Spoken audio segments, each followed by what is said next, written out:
Hello, my friends. This is part 7, and this is the last part. This is our final section on the astrology of bipolar disorder. And as I mentioned at the end of the last video, the end of part 6, this is really cool. I'm looking forward to showing this to you. Another way that we improve the model, in other words, figure out what is going in the sky that's related to something in our lives, and more specifically, not only do we see a correlation, but we see the energetic dynamics that when we consult someone is so helpful for them to understand what the motivation is, what to do, and what their alternatives are, what they can do that's therapeutic. It's just, if these models work, as I believe that they do, with strong evidence, the benefits are tremendous. So anything we can do to better, to improve the model is so important. And there's a little trick, a big trick, which is we can use forecasting to improve the model. In other words, develop an AstroSignature that identifies people prone to bipolar disorder more accurately. Okay, so here's the idea. We have these 6 components that we believe are inclined to bipolar disorder. So let's say someone has Uranus making all these aspects in the 11 vibration chart, and it's inclining them to have impulse control problems. Well, with bipolar disorder, the person swings between the manic phase and the depressive phase. When they're in the manic phase, what do we expect? We expect that by using predictive techniques like transits, progressions, or any other predictive technique that could work, it's activating that configuration. Like, duh, especially cool for bipolar disorder because you have the depressive side, you have the manic side. So the depressive side, those Saturn and 7 vibrations, probably getting activated when the depression is strong. So we can look at it and see if it's true. And one of the first things we like to do in building a model is data visualization. It's not all about jumping straight away, like let me do some kind of statistical test and prove it. We want to visualize, we want to work with it, we want to see how it's working. And then we can run the statistics and follow through. So we're going to use data visualization to confirm in 2 cases, just to test this idea, just to implement the idea and see if it works. Like, can we visualize and what will we see? So I did it for 2 famous people. This is in the book, The Astrology of Bipolar Disorder, Scientific Breakthrough, and it goes into much more detail. But let me show you, it goes into detail showing you exactly how this was created and how to develop it and everything. But I'm going to show you the essence of it, and it's so cool. Here it is. This is for Marilyn Monroe's death. She died by a drug overdose. Now, we create a graph of Marilyn Monroe hypersensitivity. We find in her chart what makes her hypersensitive. So here we're not focusing specifically on bipolar disorder. We're looking at the idea that if a person has an inclination to behavior that's dangerous, that's extreme, like someone dying from a drug overdose, what was happening at that moment? We have a birth time for Marilyn Monroe, from a birth certificate or birth record. We look at her chart, we see the configuration, and then we set up these transits. I use transits in this case, means where the planets are each day, and see when they're activating the chart. In the book, I show more details of exactly how that's done, but it produces a graph. And this graph is for 1962. On the day that she died from a drug overdose, this graph reached its highest peak. There are only 2 other peaks that are comparable. 1, 2, 3. Right there. I put the arrow at even to the time of the death. It's focused right before this very high peak. Right about there. is the moment. Because we can zoom into this and look at it and see exactly where it is. Very cool. Very cool. Now, did this graph, is it super conspicuous? No, there are other times, but the fact it's at this extremely high peak is encouraging. This is all about building a model, building new research tools, building new concepts, finding databases, all this work to establish this new discipline of cosmic cybernetics. This is looking promising. Now, the next one is even better, which is a very similar case of Judy Garland. So Judy Garland, like Marilyn Monroe, was involved in acting, singing. They were contemporaries. They knew each other. They had met a few times. And they both died by drug overdose. So very similar conditions. Of course, they're very different people, etc. But I mean, just broadly speaking, some similarities. And I ran a Judy Garland hypersensitivity. And for her, now, let me say something. Why does this graph look so different? Like it's just a one peak over, what does this run for? June. Oh, this is just for 1 month. So, is that what this is? June 4th? June. This is for 1 month. That's why it's not going up and down as much. But we're looking at it for the month. And the bottom graph, these are for the same month. These are for both for the month of June, when she died of the drug overdose. And again, in the bottom graph, we see the drug overdose happening on June 22nd at 8 a.m. Greenwich Mean Time, right exactly on that peak for the entire month. The top graph is the formula based on what is in Judy Garland's chart. This is one of the reasons that astrology is very rarely confirmed, is that if you're predicting for Marilyn Monroe, you find the planetary configuration that makes her hypersensitive, her to have emotional instability, which is going to be different from the one for Judy Garland. So the way we predict is not by some standard formula, like these aspects are going to cause this result. We first have to find what's in the person's chart and then see when it gets activated. So everybody has their own individual hypersensitivity forecast for whatever a person might be hypersensitive about. So we're pioneering all kinds of ideas that are consistent with the whole model, the whole cosmic cybernetics system. Now, after I saw that, oh my God, this is peaking at around the same time, I said, let me put in the faster moving transits. You know, that's transiting Sun, Mercury, Mars, etc. Add those to the formula with the same kind of weights that we use for the long term, and then you'll see that this bottom graph, which is Judy Garland hypersensitivity, daily detail, and weighted, gave more weight to the things that we think would be more inclined to hypersensitivity based on the planetary configurations. And this is the same graph, but with these additional blips when fast-moving transits happen. And there's a fast-moving transit right just before this peak, and it makes a peak right there. This is really exciting that it shows exactly when this peaks. Now, this has never happened before. Whoops, that was weird. I hope, let me bring this back up again. I hope we didn't lose the recording. No, it looks like we're still recording.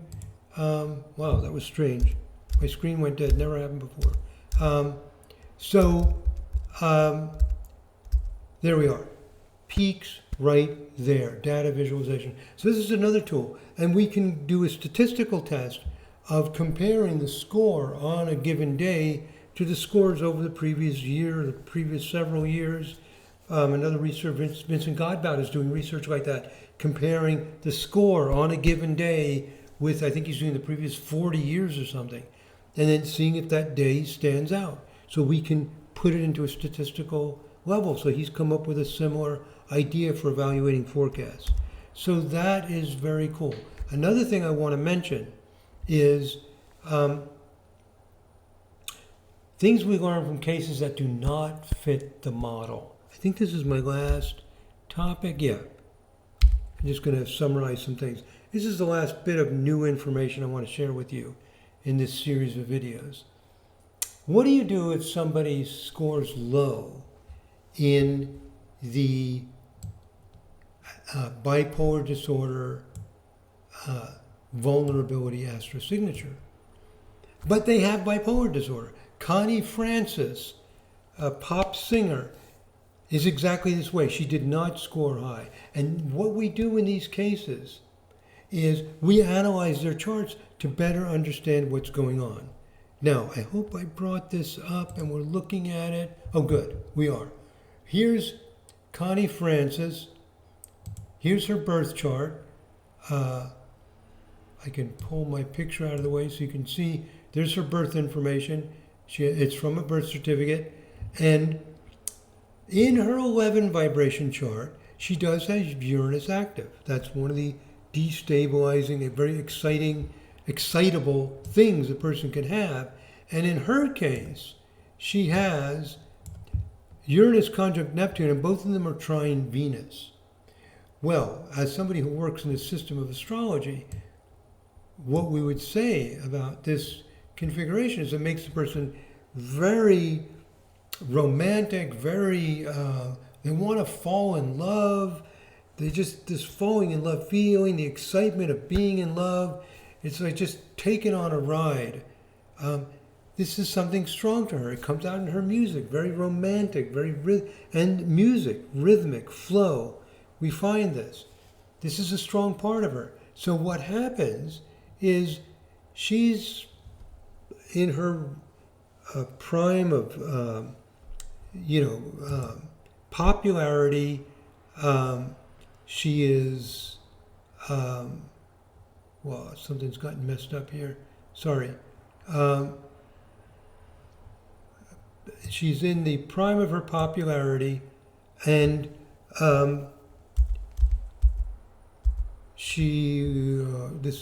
something's gotten messed up here. Sorry about that. Let me just remove this. She's in the prime of her popularity, and she gets raped. Oh my God. And here it is. This is what I want to bring up. So what we can look at is what is going on for that person. Let me read from the bottom. The current bipolar disorder vulnerability AstroSignature is detecting some common scenarios. The common scenario where you're just very, very frenetic, and then you're very, pulling away, and they fight each other, you become bipolar. But what about a case of a person who's, their life is like peaking, coming to this like fulfillment. She's extremely popular, she's succeeding, and this excitement, enthusiasm, and she gets raped. It's so shocking. She sues this motel where she got raped, etc. It's devastating. The combination of the events plus the planetary configurations is critically important, and people have unique situations. So what's going to happen in the future is we will see that this particular person, like Connie Francis, if trauma is experienced, severe, sudden, unexpected trauma related to that configuration that's so important, it can just blow a fuse and cause enormous stress and depression. Well, basically what's happening is she goes into the trauma, the depression, She starts pulling out of it with her natural enthusiasm, and it gets diagnosed as bipolar disorder. My point is really this. We're at the beginning of unraveling the complexities and intricacies of human behavior. Similar to genetics, where you have genes and you have things that trigger the genes, the epigenetic things that bring them out. You have the events. It's a complex interaction. It's not so complex that it's beyond our ability to measure it. We are measuring it. We're getting statistical significance. We're getting reasonable effect sizes. We are finding it. But it's a slow and gradual and complicated process to understand the unique dynamics for each person. So the point is this. Connie Francis scored low in the bipolar disorder AstroSignature. She was diagnosed with bipolar disorder. What's going on? One of the ways we improve our model is we look at the cases that do not work. We see what's going on, and very often we see similar principles. At some point, we could do charts of people who experience bipolar disorder after rape or some other severe traumatic sexual abuse. Now, that's going to be hard to find a lot of cases of that specific kind unless you have access to huge amounts of data. But if we had it, we could run that, test it, and see what's going on. So I'm trying to give you a window into the future of where we're headed in this research. It already works. Strong evidence that this works. And let me show you a few more things about Connie Francis. Is if you're familiar with the system of cosmic cybernetics, when we see a trine in a trine vibration, 11 times 3, we then triple it again. This is just a technique we use to understand these overtones. And then we see let me go back to 33. Oh, we see Jupiter getting involved with the Uranus-Neptune. So in 33 vibration, we see the Uranus and Neptune are trine Jupiter. So Jupiter now comes in with the Uranus-Neptune. It collapses, and we see Uranus is also square Mars. And if we go to the 11 times 12 vibration, 132, which this is like zooming in to the details, we see that Jupiter is conjunct Mars, and Mars is trine Uranus. In the 99 vibe, we see the same kind of thing. Mars is square Uranus, Jupiter is conjunct Uranus. The point is this: Uranus is aspecting both Jupiter and Mars in 33 vibe, in 99 vibe, and in 132 vibe. 11 times 9, 11 times 12. Jupiter aspecting Uranus and Mars was Uranus aspecting Jupiter or Mars in 11, 22, 33, or 44 is part of the AstroSignature. This is indicating that in certain circumstances, other 11 base vibes can be involved. The point is this: I'm just giving you an idea that in this research, we continue to probe, discover, turn over every rock, whether it's looking at individual charts that don't fit the model, getting new databases, applying it with clients, so many ways to refine alternative models, going through the data again. We saw things like 19 vibe possibly involved in bipolar disorder. We think these are particular situations where that's relevant. So this is just to update you on the cutting edge of what we're doing in some of this research, bringing it finer and finer, and giving you a better understanding of how this works. It's about energy dynamics, what planetary configurations incline to certain situations, and how specific events affect a person.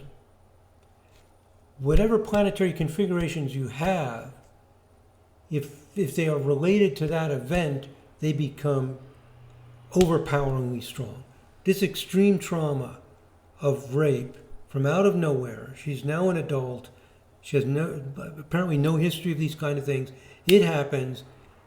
She's in full development, following her dream of this romantic music and the excitement and all of her Venus, Uranus, Neptune energy and in soft 11 vibe. She's living the dream, her dream. And then, bam, it's blown apart.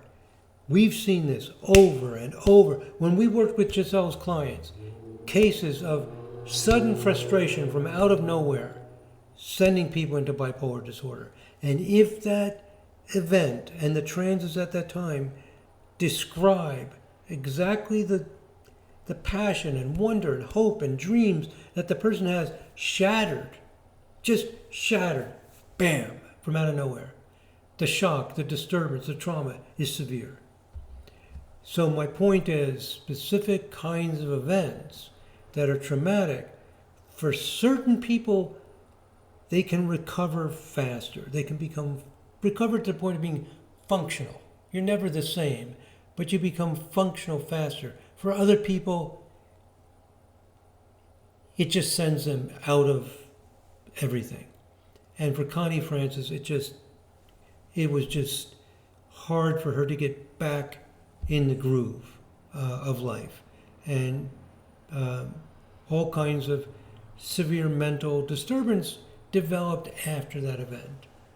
And we can see her vulnerability to that kind of event and her difficulty ever recovering from it, because it targets exactly what's important to her.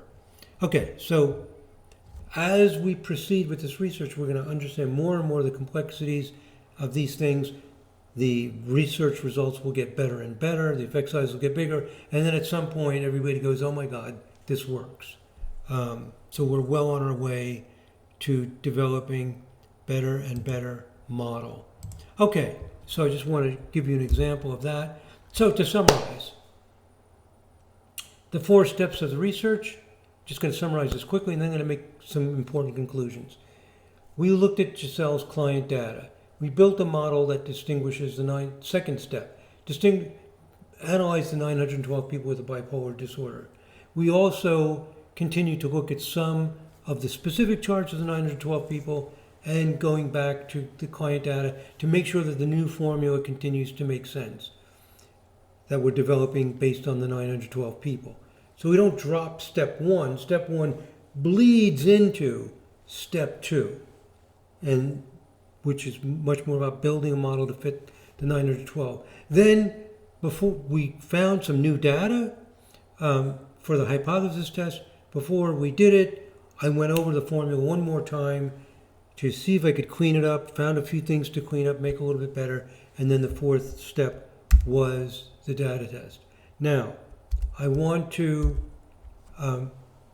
make this final conclusion after these 7 videos.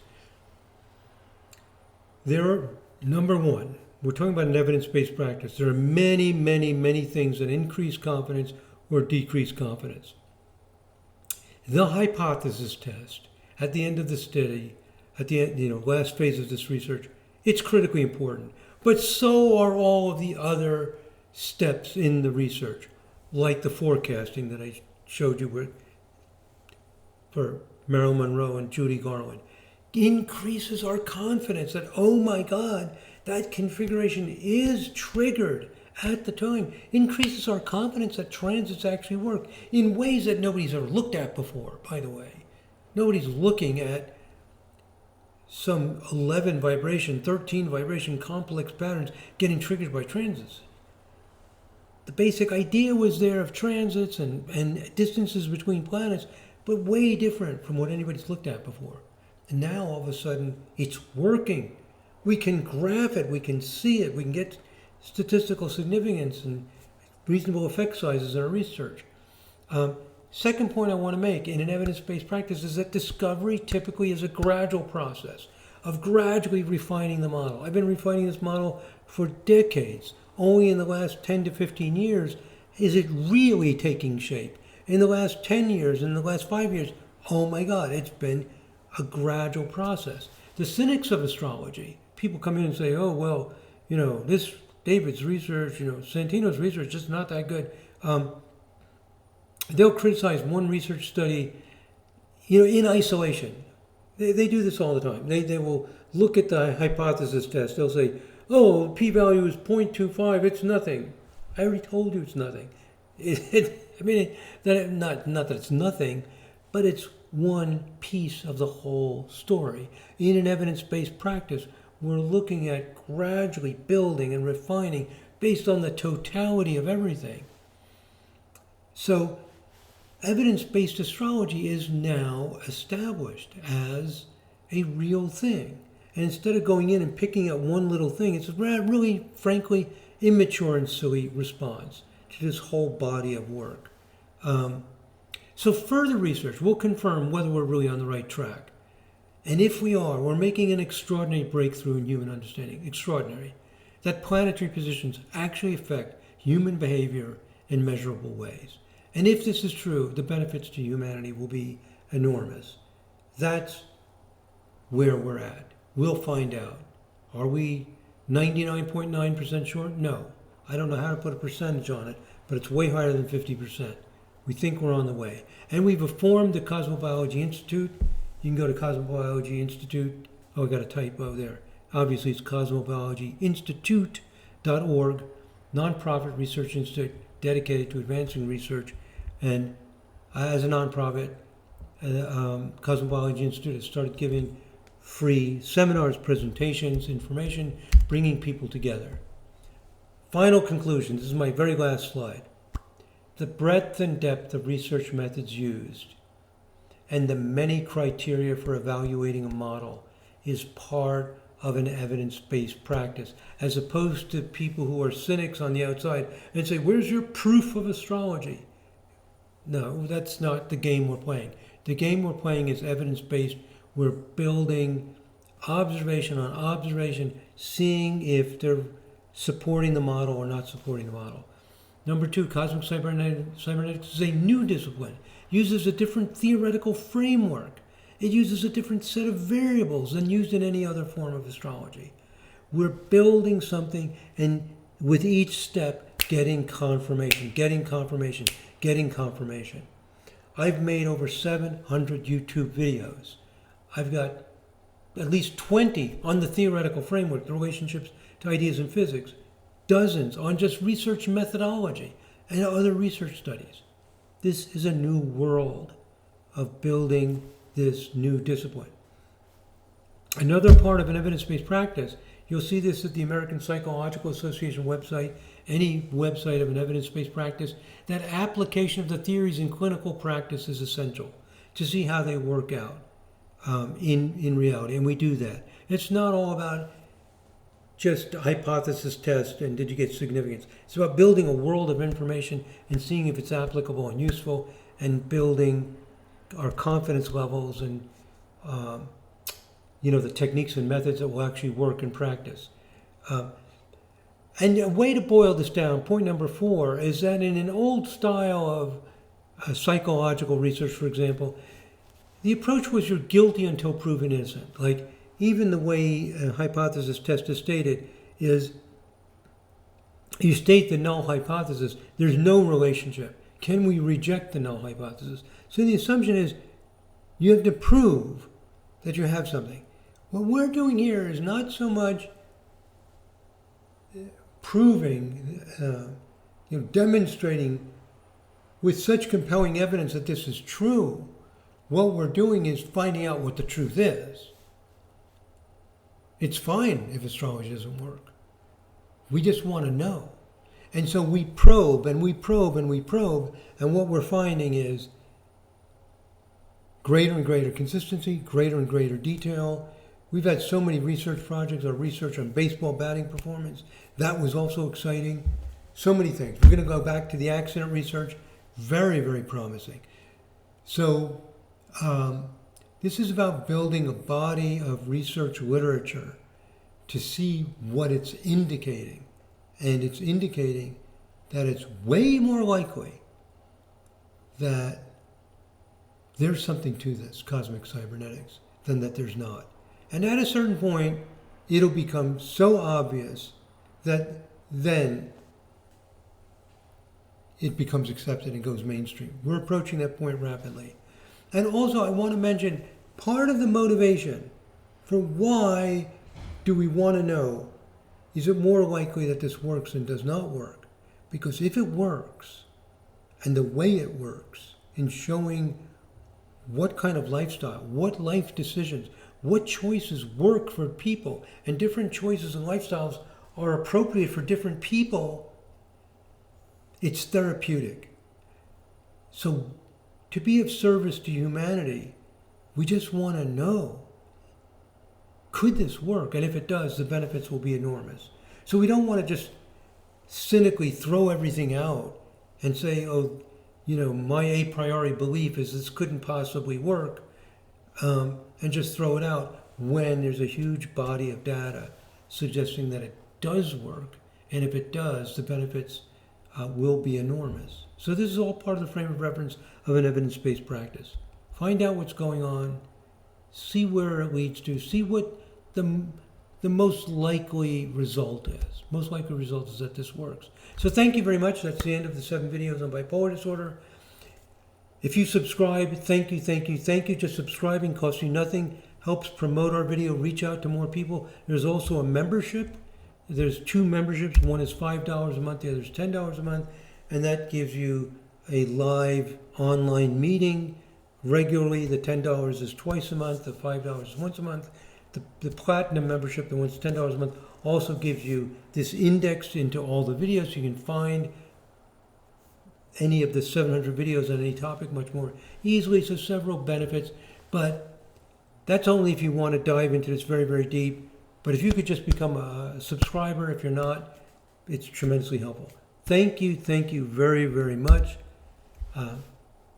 God bless. Namaste.